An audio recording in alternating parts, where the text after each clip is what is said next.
Welcome Welcome back. back to Indie Spunk Unfiltered. I said it right that time. You do. I just love that you're like, welcome. Welcome back. I said it right this time. Hi, guys. Welcome back to Indie Spunk Unfiltered. Hello, hello. I'm Beck Hi, Benyon. I'm Izzy Stevens. We're your hosts. We're excited to be here. We're in the car, we're in the home. We're just wherever we need to be. We're gals about town today. Gals Izzy about is town. out and about. I'm here in my home office. Pretty soon we'll have Bum, ba, da, ba, something new something new coming. coming, which is very, very exciting. But for Can now, you guess? Can you guess what it can you is? guess what it is? Drop it in the comments. Drop your guesses in the Drop comments. your guesses in the comments as to what we've been hinting at. Podcast related. But how are you? How's your day? We had a My day has production meeting this morning. been great. Yeah, I had two actually. I had, our Two. one with for a short that I was about to say the name, but I'm not sure if we've talked about it yet. Have we Yeah, I talked don't about it think yet? we have We haven't. So yet. another short that we're producing, directing this year. So that was really fun. And Mhm. I'm excited about the direction we're going with that. And then definitely we'll be sharing more soon. But then I just had a call with um Nathaniel about Survival Job, and we're talking about the look of the film and Survival Job, which when we publish this episode, when you're listening to it, if you're speedy, we'll probably have 2 days left of the crowdfund campaign. We're Yeah. almost greenlit, which is really exciting. And we were talking about the look of the film. So Nathaniel is Nathaniel Ragier, shout out, is my DP for James on Rage, and also he'll be shooting Survival Job, which we're really excited about because it's Mhm. almost like the conversation we're actually having was there are some really interesting parallels, but look Yeah. wise between Survival Job and James on Rage. And, we were pulling up Safdie brothers shots and references, and we're looking at also uh, One Battle. We're looking at One Battle Nice. as Yeah. well, and they had some shots in a supermarket, Survival Job set in a supermarket. And Hmm. so Nathaniel read the script, and he had some really interesting thoughts and feelings about it. And yeah, I'm just so excited to shoot it. It's coming up Hmm. next month. It's yeah, coming up next month. I'm very excited that we've got the our core team working on it as a little precursor to James on Rage. Um, yeah, I'm just excited to be on set. I'm excited to see it come to life. I think it's going to be really fun. And if you didn't listen to last week's episode all about Survival Job, go back and listen to that after this Yeah. one. Don't leave right now. Yes. Don't But leave don't leave us. now. We'll miss you so Yeah. much. But yeah, we're rocking and rolling. We have a lot happening at the moment. Our kind of all hands on deck as far as where we're at in I'm in post-production for a short I worked on last year. We're in pre-production, kind of almost a pre-production for a survival job. We're in development of another short, like Izzy said that we talked about this morning. We're in development on Yeah. James on Rage. There's another feature that we're in development on. Yep. There's like a lot happening. And it's so Hmm. interesting because what was man, I should You have had a written point. this down, but I was reading something this morning. I want to say it was Oh. on Substack. I'll link it. Yeah. Um, but somebody asked someone, a celebrity who's Someone very asked someone. busy. You sound like me right now. I Like there know. was something that someone said sometime and it was pretty good. Pretty good. Okay, I've got it. It's back. Okay, Okay, great. so a reporter asked Anne Hathaway how she's doing it all right now, how she's, on these press tours for all, 5 movies this year, Wow. how she doesn't feel exhausted, how she keeps going. And she said that she asked herself, well, am I happy about the things that are making me tired? And I was like, I oh, love that. wisdom from our gal Anne Oh, Hathaway. It's that's so some solid perfectly stuff. said. Yeah. Yeah. I completely agree. I was talking about that last week, I think, with around I'd ra- I don't we're going to be tired from something. Like Right. something will be exhausting in our lives, Hmm. and I'd much rather it be to do with the things I love and the people I love. you know, Yeah. Yeah. and choosing what makes me happy tired versus what makes Hmm. me miserable tired is Yes, one. exactly. And Yeah. then this week also, I've been I- over the next couple of weeks with this podcast, you guys, there's going to be a lot of me reflecting on life. So just be prepared because I'm currently rereading um, Breaking the Habit of Being Yourself by Joe Oh, Dispenza. so good. So So good. I good. read it a while ago, but I don't think I like really ingested it. Like I'm Yeah. reading it, I'm highlighting it now, I'm taking notes, and I'm really like leaning into his process of meditation and of reflection and of really like changing your neural pathways and learning about neuroplasticity. And obviously, this is something you, Izzy, that you talk about all the time. And anyway, there's just this like whole like revamping of my internal monologue happening. And so another thing that I was thinking on was the comforts that we have, especially in the US, I think, where we always we have this proclivity to always want to be comfortable and always like sit in the comfort and like there's all these like comfort this whole trend of like comfort creators online and Yeah. and I think there is something to be said about like setting boundaries and having, peace and quiet and not, always go, go, go. But I also think that it's kind of like shifted too much, Mm. where we have become too comfortable and we're afraid of being uncomfortable to our detriment, where we don't progress as we should. So I'd love to get your thoughts on that too. I'm so stoked that you brought this up because I couldn't agree more. I love that book. I Hmm. reference some, it'll be one of those things on a Sunday that I'll just open to a random page and kind of, sink my hungry teeth back into it. I love this idea that we're too comfortable because I think, funnily enough, our comfort, our desire for comfort as humans makes us uncomfortable. Like we would Hmm. actually prefer in our subconscious brain is always going to pick the thing that it's familiar with versus the thing that you actually want because the unfamiliar is inherently uncomfortable to our subconscious brain, our primal brain, which is primed to only want to survive, only want to and like our primal brain, it has not evolved past when we were needing it, when we were Hmm. being chased by an animal needing to survive. Our subconscious brain still has those proclivities. So it's so important to clock it. It's so important to see, okay, where am I actually choosing to stay stuck, to stay small? I heard this on a podcast and I have not stopped thinking about it. Um, and I had this big conversation with David last week about it because it's just been, I've been, it's like a little worm that's gotten in my brain that's Hmm. like, oh my God, I can't unhear this. What am I choosing not to know? What, Oh, interesting. right? What am I Yeah. choosing not to know? And to your point, because I want to keep in that comfort space, because I want to stay where I am, because I know it. Even if I don't want to be here, Hmm. I'm going to stay here because I know it and it's comfortable. And that's, in NLP, neuro linguistic programming, they call this the secondary gain. What am I actually gaining from not growing? What am I gaining? Comfort most of the time, right? Hmm. But that question really struck me. What am I choosing not to know? And because the truth is, like, there are some things that we know. She gave a really good example. By the way, this is I'll give a shout out because it's a great podcast. Um uh oh my gosh, Givens.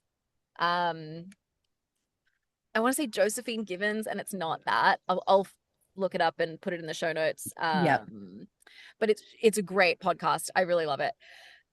And she was like, she gave the example of, we've probably all at some point had that situation in a relationship where you kind of knew this wasn't going to work long term. Like you kind of Hmm. knew that you should break up with that person or, not really text them back or, be assertive about the fact that there's a little whisper. And when I heard that, it's a great example to then plant onto your film career or your life. Like, what are you choosing not to know, even though you know it, because you know it, because you Hmm. truly, truly know the thing that you don't want to admit to yourself, the uncomfortable truth that is going to require you to make changes that will be very uncomfortable to make and very inconvenient. It's like very inconvenient to, decide that you're no longer going to be with the person that you've set a life up with, or, Right. or change jobs, or, oh, I'm in I'm in a job or in a situation that I've set up my entire life around this thing, and how inconvenient and painful and difficult it will be to change it. I think that when we admit the things that we are scared to admit to ourselves, the whispers of our intuition, that little gut nudge that I always talk about, and we choose quickly to change it, that's how radical shifts happen Hmm. towards joy, towards happiness, towards the life we're supposed to live. And I think that's also what ages us fast if we don't make those choices and if we don't listen to those voices.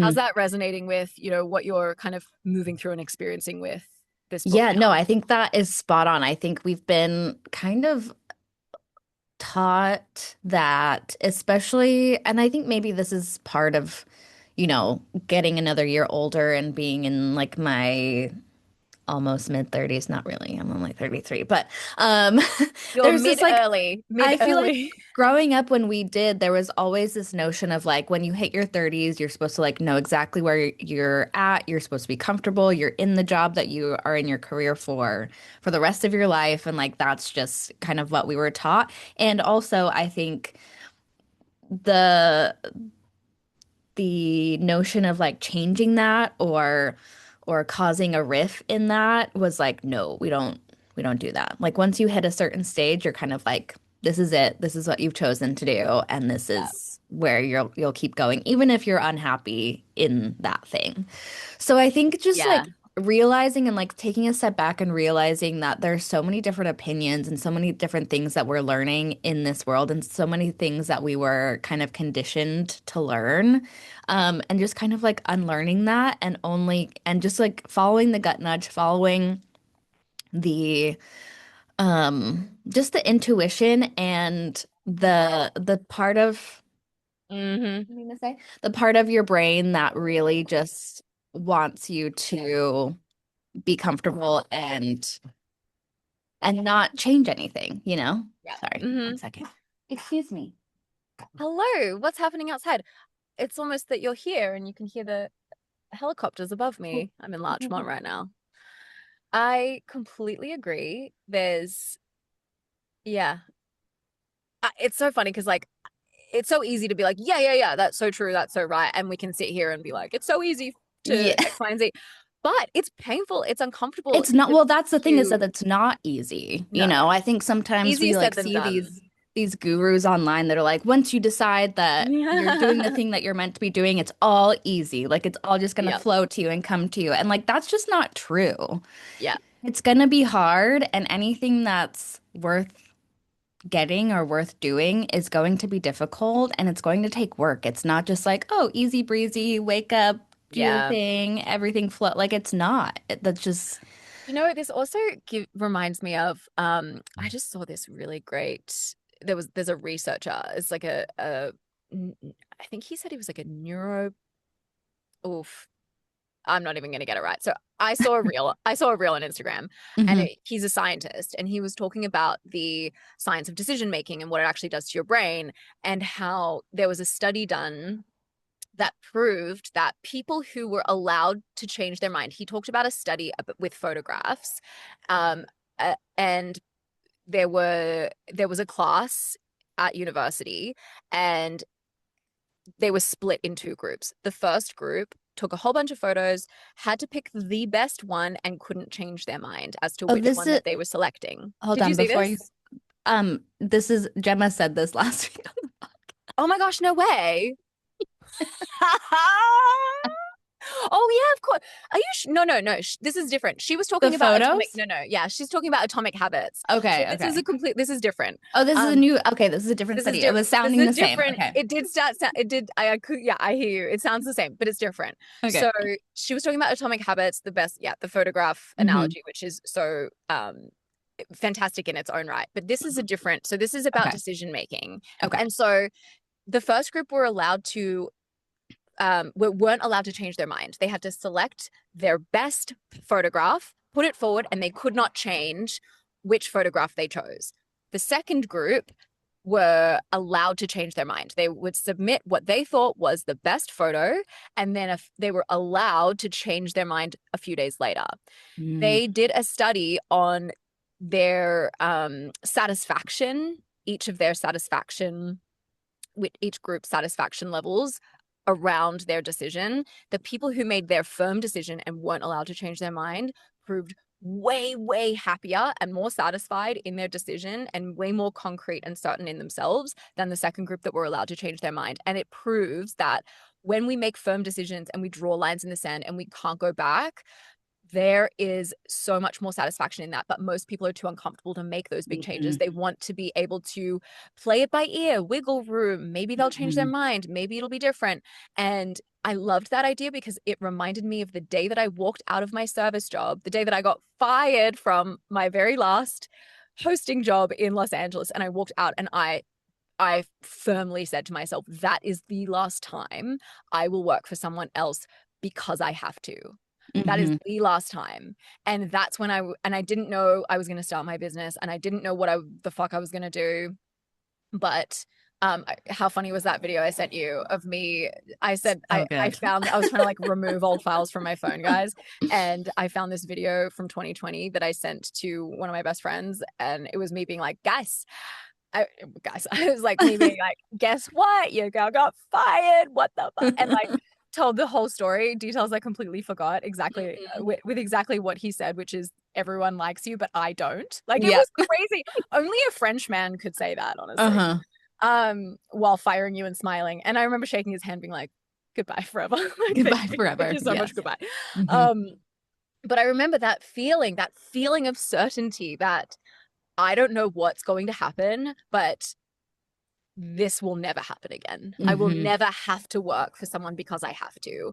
And, 2 weeks later, I started my business, but also 2 weeks later, COVID hit. Yeah, I always thank the universe. And one of the most beautiful nuggets that is irrelevant to this conversation, but I love because I feel like the universe is always looking out for us. When I got let go, he obviously knew he was doing me dirty. He wrote me a check for all of my sick pay, which he did not legally need to do at all of my sick pay. And as if I had been, as if I had worked that week. So he wrote me like 2 fat checks. Fat checks. Yeah, sure. Fat checks for a service at the time for a service industry job. And then 2 weeks later, COVID hit, and everyone had to be let go of that job, of that at the company, really. And I was really the only one that got that payment. And I remember being like, okay, sure, that was a really shitty situation, but there was something looking out for me in that scenario. You made the decision, and the universe was looking out for you. I think very similarly, once I decided and quit my corporate job, it was like, okay, I'm done. That's it. Because for many years I was like going back and forth, like I knew that I wanted to do it, but I didn't take the leap, and I didn't, I was like so afraid of what would happen if I did. And it like turns out like greatest decision ever. And I knew that, I knew that whole time, but it's just, there was a lot of momentum as well. I remember when you quit and you had already started, because I remember I have that whole session is burnt on my brain when we were talking about what you would do in a business to quit. And there was that aha moment of, oh my gosh, helping people with their brands. That was a huge part of your skill set. And the second that you left, it was like booked and busy with brand support for people. And that it was one of those. It was like that bridge that I needed to get. And it's crazy too, because, I was in the corporate world for almost a decade. The last 3 months of that experience, I was at a new company. I thought that like, okay, I'm going to be here for a year, get the bonus, and then I'll leave and I'll be set up financially. And it just went horribly wrong. But that was really the push that I needed. The universe was like, girlfriend, you need, because I think if I would have stayed at the other company, I would have felt too comfortable. I would have felt like, okay, I can do both. I can, Yeah. I can keep this, maintain it.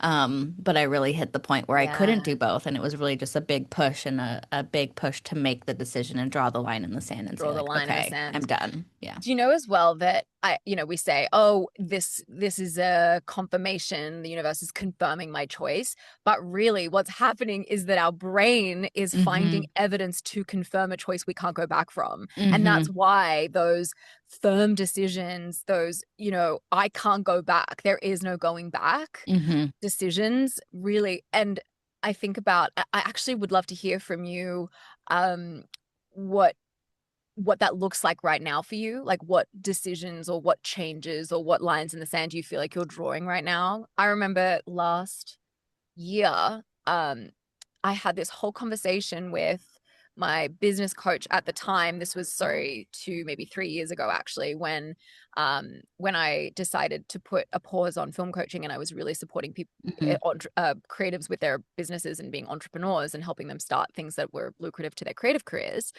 And my business coach was like, so you need to firmly stop any support of film. And I was like, no, I'm not going to retire my courses. I'm not going to retire all of those things. I had, there was something in me, and it wasn't like not committing. It was, I recognized that I was pausing for my own film sake, but not because I Mm-hmm. didn't want to teach it. And when I came back to film, really drawing the line in the sand that I wasn't going to pitch anything for entrepreneurs and support. Mm-hmm. A lot of those conversations are and end up inevitably happening in my groups because people Right. want that freedom.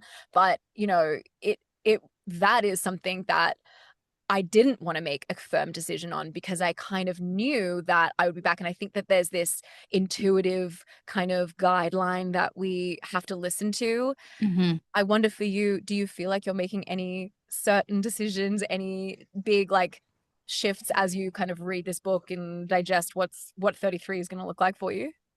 I think I'm still figuring it out right now. I mean, honestly, a big decision that I made even before starting this, I guess as a precursor of like, I don't know, the next chapter is, the big business decision that I can't talk about yet, but we will be Oh announcing my gosh, shortly.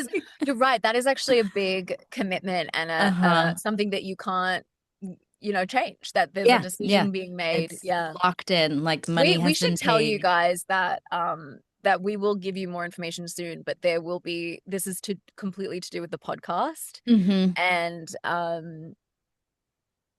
it's gonna be great. I Yeah, it's don't gonna know be what to great. Just say. waiting for one person and then and then we'll be able to announce And it. then we'll be But it's able to coming announce it. soon. And I Yeah, hate being like the coming soon. Stay I tuned. know. But like, Not because we want to be assholes, but literally because we can't talk about it just yet, but we're almost so yes. close. Yeah, so I close. think So in I like mean, yeah, that's a two big it's weeks, 2 weeks. yeah, yeah, yeah. It's a big financial leap, but it's definitely the right decision. And just it's gonna I think it's gonna open up a lot of doors. I think it's gonna be it feels really good. It's definitely scary, but at the same time when I say that it's scary, like it's not. Like I feel like I say that it's scary because that's what you're supposed to say. Like, oh, Supposed to say, you I know, know. right? But like it feels Like, so good and it feels like it's meant to be and everything has confirmed that since making the decision. So mm, there's that. I also think just getting out of my own way in like I did fall down the rabbit hole of like, oh, well, it's supposed to be easy, it's supposed to be comfortable, it's supposed to be, it's supposed to be X, Y, and Z. And it's funny because for some reason, a lot of interviews from the Skarsgård family are popping up on my reels. okay. But it's because I think it's like which one was it? I think it was Bill Skarsgård was talking about he was asked what is one thing that like your parents have instilled in you or what's one thing that you've learned from your parents and he was saying that Stellan taught them from a very early age and it shows clearly they're amazing artists and also I think one of them's a doctor, one of them's a lawyer, 8 children. There's a lot of talent in that family, but a lot of hard Yeah. work. But I don't know. For some reason, these reels keep popping up about hard work and about like committing 100% and Yeah.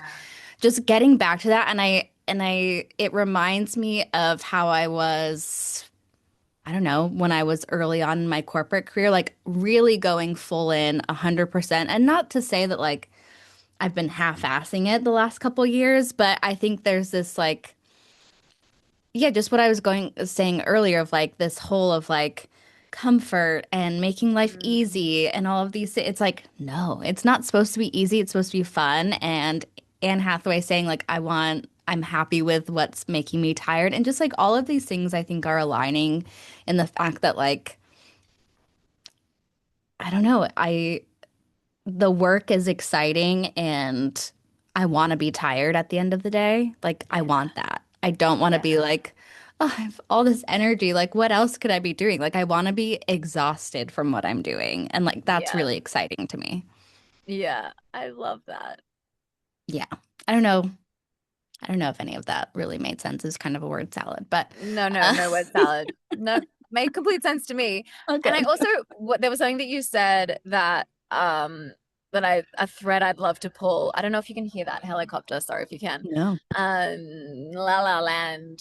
There's a criminal on the loose. Get him. It's me. Oh shit.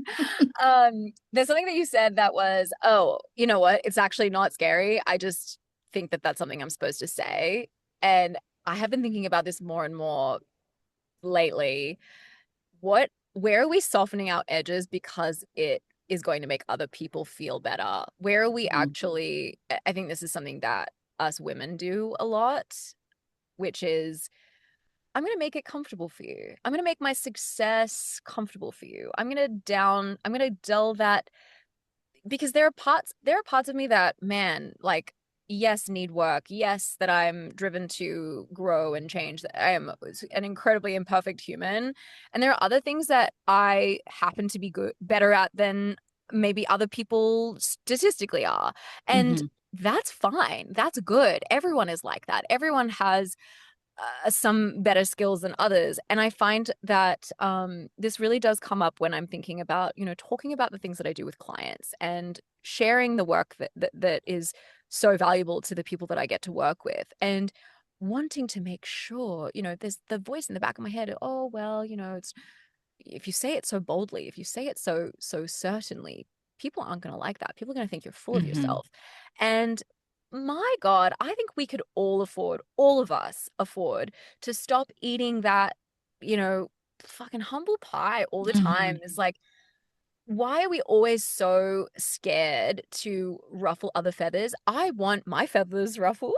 Like, Yeah. come and ruffle my feathers. Come and tell me Yes. what you're good at. Come and be bold. Come and be assertive. Come and be real about it. There is something so electric about a woman and a person who owns what they're good at, and also check the ego of the things that you're not. Like, Right. very, it's not about like I'm the best in the world, but can we just be socked in our certainty Hmm. about, what we are undeniably great and enjoy doing, great at, Hmm. enjoy doing, right?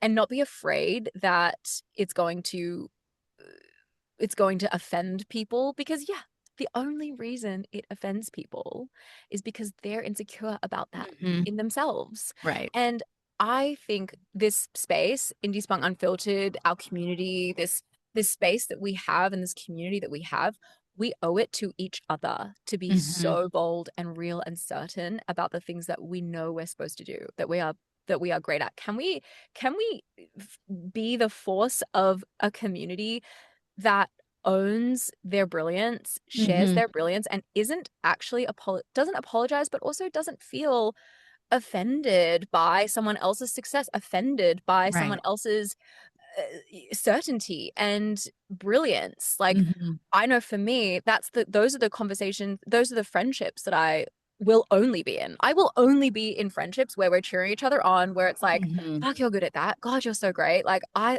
like, let's celebrate each other. And, the mean girl thing, I've never been a part of. No. Like, don't even know how to exist in that space. If I even get a whiff of people who are talking about each other behind each other's back, I'm like, Hmm. bye, gone, I'm No, out. thank you. It's just not a place that I can exist. And I want everyone to know that this is that safe space, that we Hmm. want to champion you. We want you to celebrate yourself. We want you to own what you're good at. And in turn, we will continue to do that and continue to show up in that way, where it's not like we don't be like, oh, thanks. So no. It's like, Right. it's a big deal that Hmm. you quit your corporate job of 10 years that you were a rising star, and that is not hyperbolic. Like you were being Hmm.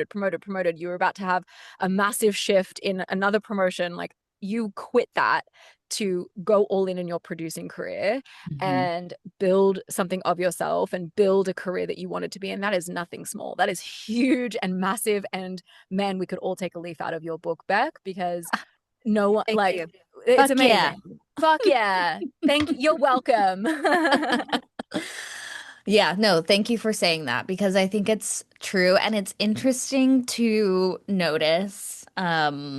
I think this is something that we probably all notice subconsciously is when women are interviewed and they're asked about something big that they've done, the question is always like, do you feel imposter syndrome? And they'll be like, oh, yeah, a little bit, maybe. But I want to be like, no, I don't feel imposter syndrome. I am meant to be here. I don't feel Yeah. like an imposter. Like, I people worked my ask me ass that. off. Yeah, people ask me that when I first quit my job and went into producing full time. They're like, "Oh, do you feel like, imposter syndrome at all or anything, And No. I'm sure I said yes because like that's what you're supposed to do. You're supposed to be Yeah. humble, but no, I didn't. Put it No, on the you're like, record I'm supposed to now. do this. I've Yeah. not felt imposter Yeah. syndrome. Exactly. That's so funny. The thing that gets me with interviews, the actual reason I originally started my podcast, I'm sure you remember me telling, I feel like I've said this a lot of times, but um, when people say, "Oh, I just got lucky," Right. No.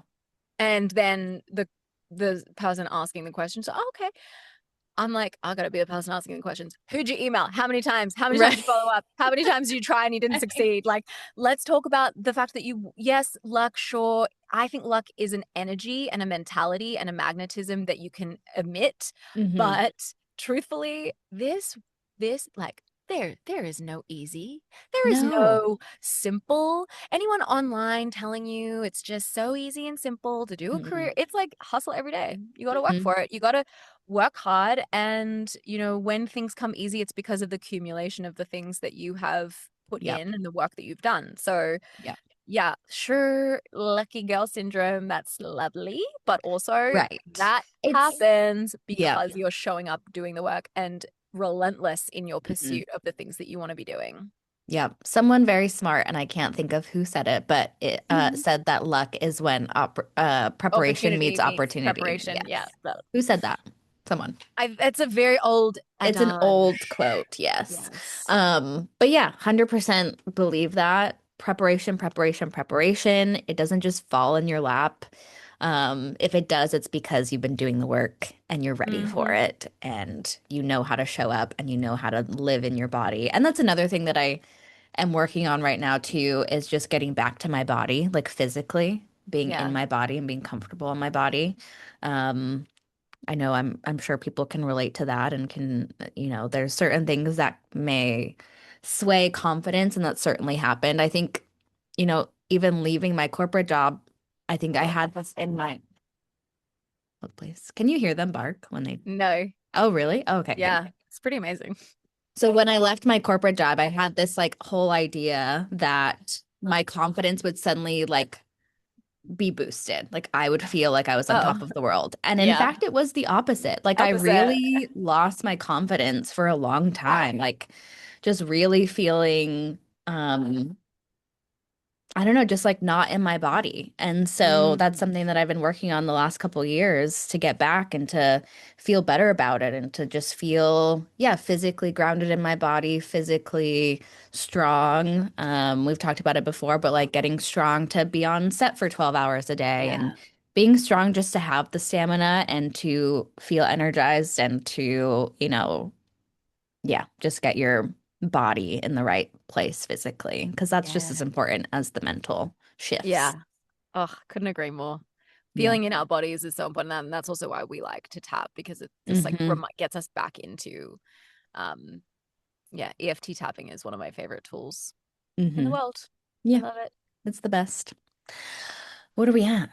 Where I think this is it. This is We're coming to it. a natural close of this Yes. episode. I feel like this was like pep talk episode. For both of us, I mean, a little subconscious brain, a little, I mean, like, I think if we find a cap here and a sort of a culmination of everything we've spoken about, these questions that we ask ourselves, where are we choosing comfort over growth. Not that we need to be hustle. I don't prescribe to hustle culture, but I do prescribe to pushing myself and working hard for the things that I want. Hmm. Um, and then having those boundaries. Boundaries is a big one personally. I just think they're incredibly important to know Hmm. where you kind of have where you have to like protect your energy. But what are you deciding that you what are you letting yourself not know? Hmm. You know, what are you ignoring that you do know and have certainty around? What are some changes in your life that you know that would actually really serve you, that would put you on the path to the life that you're actually after, instead of placating, people pleasing, doing it for everyone else, serving everyone else, making yourself smaller, you know, trying to just be humble and not actually putting yourself out there and taking up the space that you really want and deserve. Hmm. How can you increase that maybe this week by 10, 20, 30, 40, 50%? How can you actually increase the space that you're taking up and the way that you're putting yourself out there to boldly pursue what you want to be pursuing? You Hmm. deserve that. It's really important that you do. And in turn, how can you go and celebrate someone else today that is killing it? Go and celebrate someone. I think Amen. those are the takeaways here. Absolutely. I think we could do a whole episode on boundaries because I really I want to think we should dive into actually, yeah. that We and didn't dig even in. touch on that today, but I was like, I think that's a really important It's part a of the whole other recipe. Yeah. conversation because I think there is a big difference between like boundaries to help support going 100% on what you Yeah. want and boundaries because you're afraid, Oh, yeah. you So know? true. Yeah. So we're Ooh, going to I talk like about that. that at some We'll point. talk about that. We'll talk about that. Yeah. And we always love to hear what's resonating with the people that are Hmm. listening, with you guys. So DM us Indie Spunk Unfiltered and just let us know what if there was a takeaway today, if there was something that resonated, if there was something that you really enjoyed, and anything else that you want us to kind of dig more deeply into, like the boundaries conversation, like particular film pieces. We like to create episodes just for you guys. So Hmm. let us know in the Yeah. DMs or even in the comments of this episode in Spotify. You can leave a comment. And Hmm. we just would love to hear from you. Yes. Thank you so much for listening. This was a great episode. I loved this episode. We crushed it. I'm gonna But thank you go so much for listening. At Indie to Spunk to find Izzy, at Beck Benyon to find me, at Indie Spunk Unfiltered for the find podcast us. to find us Yeah, together. together. Lots of things happening. We're rocking and rolling. Where we want to celebrate you, we want to celebrate us, Mhm. and we love you. Yes, big love. Go take care of your beautiful selves. We'll see you on the Yes. next one. Bye. Bye.